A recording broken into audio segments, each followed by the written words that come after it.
Dans cette vidéo, nous allons préparer l'aide-mémoire pour la fonction quadratique. Alors on va l'écrire ici. On va écrire ici fonction quadratique.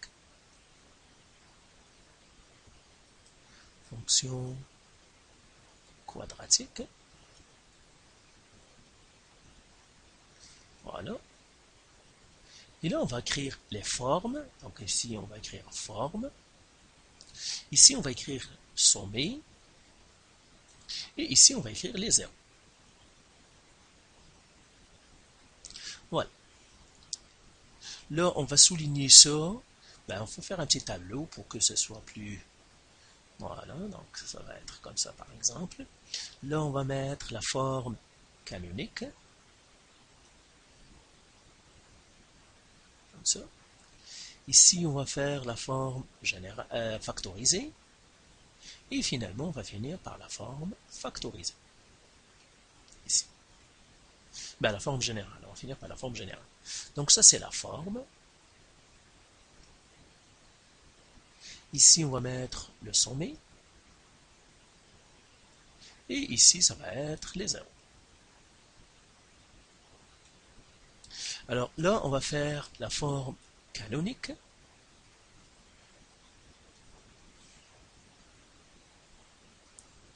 Donc on va faire canonique. Alors la forme canonique, c'est quoi?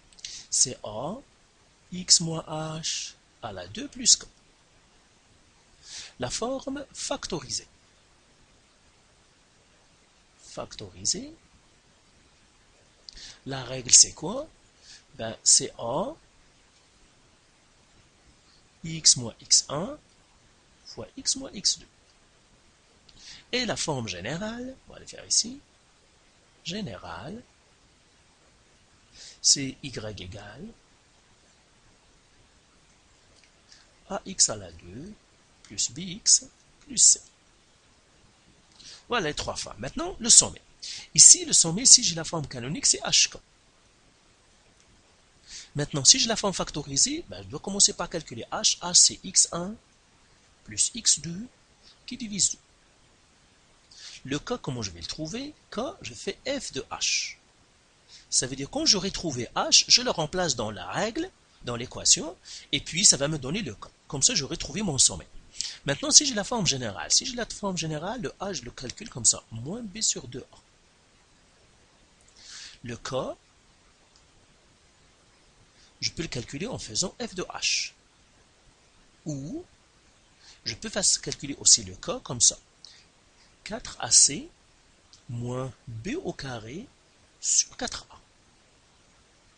Donc je peux faire f de h comme pour la factoriser, ou bien je pourrais faire 4ac moins b au carré sur 4a, donc choisissez celle qui vous convient.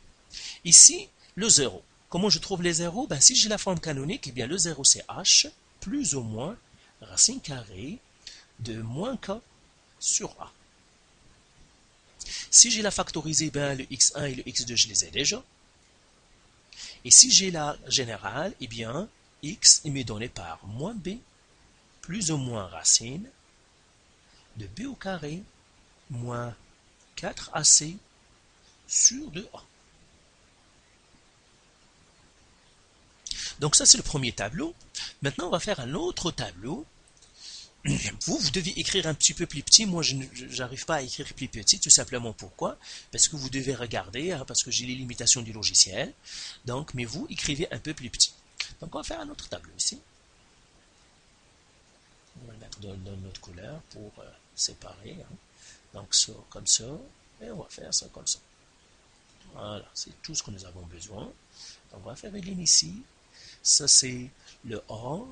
Ici, ça serait le graphique. Ici, ça serait le domaine.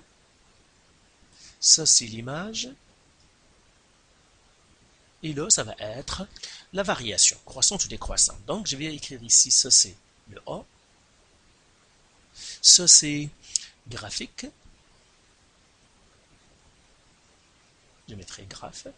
Ici, ça va être le domaine, donc j'écris dom. Ici, ça serait l'image, j'écris mg, image. Ici, ça serait variation, ça veut dire croissante et décroissante. Variation. Alors, le domaine, je maîtrise, ça c'est l'axe des x, l'image c'est l'axe des y, on le regarde toujours l'axe des y, et la variation c'est sur l'axe des x. Alors maintenant, si A est positif, le graphique, comment il va être? Il va être une bolle vers le haut. Le domaine, c'est toujours les réels. L'image, ça serait quoi? Eh bien, ça va être de k à plus l'infini. La variation, eh bien, elle serait croissante. Je mettrai ici, comme ça, flèche croissante, de moins l'infini. Croissante, en fait, décroissante.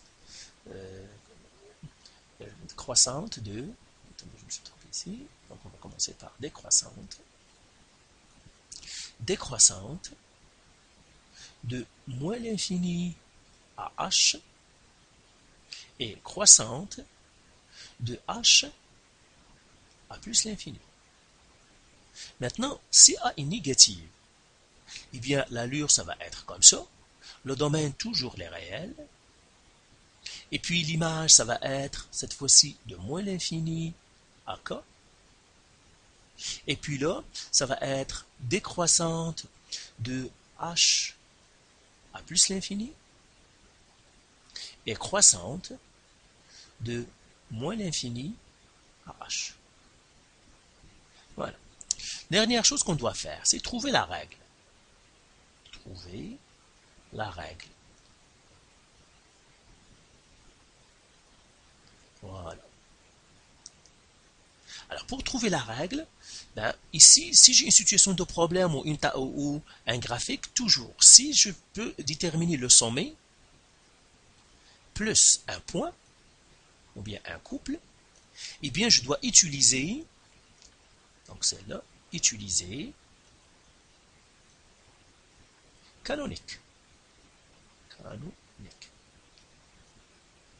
Maintenant, si je peux déterminer les zéros, plus un point,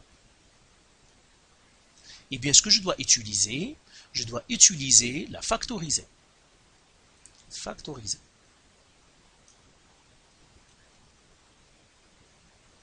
Maintenant, si j'ai une table de valeurs, donc je vais faire ici. Si j'ai une table de valeurs, comment je trouve la règle? On va faire ici pour table de valeurs. De valeurs. Alors, si j'ai une table de valeurs, premièrement, je détermine le sommet. Ben, si je détermine le sommet, je pourrais faire la même chose qu'ici. Donc, premièrement, trouver le sommet. Trouver le sommet. Comment je trouve le sommet d'une table de valeurs? C'est facile. Je vais faire une table de valeurs comme exemple. Donc, je vais prendre une table de valeurs. Donc, on va faire ici. Alors, j'écris ici X, j'écrirai ici Y. J'écris ici, par exemple, 3, 4, 5, 6. Et là, je vais écrire 16. J'écris, par exemple, ça c'est 7. Ça c'est 4. Et ça c'est 7.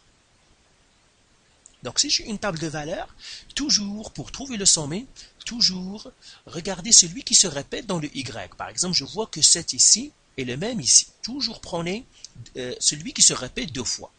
Et là, qu'est-ce que je vais faire? Je vais trouver le H en prenant les X de ces deux qu'on a trouvés ici. Et là, je vais faire H égale 4 plus 6 qui divise 2. Donc, j'additionne ces deux-là. Et je les divise par 2. Et là, ça me donnera mon H. 4 plus 6, c'est 10, qui divise 2, c'est 5. Donc, H est égal à 5. Donc, voilà, j'ai trouvé mon H. Une fois que j'ai trouvé le H, je regarde le H, le 5 ici, dans les X ici.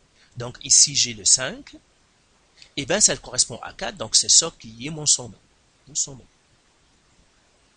Donc, le sommet est quoi? Est 5, 4. Alors, une fois que j'ai trouvé le sommet, eh bien facile, donc je prends n'importe quel autre point, donc j'aurai un sommet et un point, et là je vais faire comme ce qu'on vient de faire ici. Donc voilà pour cette aide-mémoire, c'est tout ce que vous devez savoir. La forme canonique, forme factorisée, forme générale, comment trouver le sommet, comment trouver les zéros, et puis comment trouver la règle, à partir, quelles sont les conditions pour que je trouve la règle. Alors, pratiquez les exercices que vous avez sur le site ou sur vos manuels pour bien maîtriser la fonction quadratique. Donc, si vous avez encore de la misère ou des questions, vous pouvez nous contacter.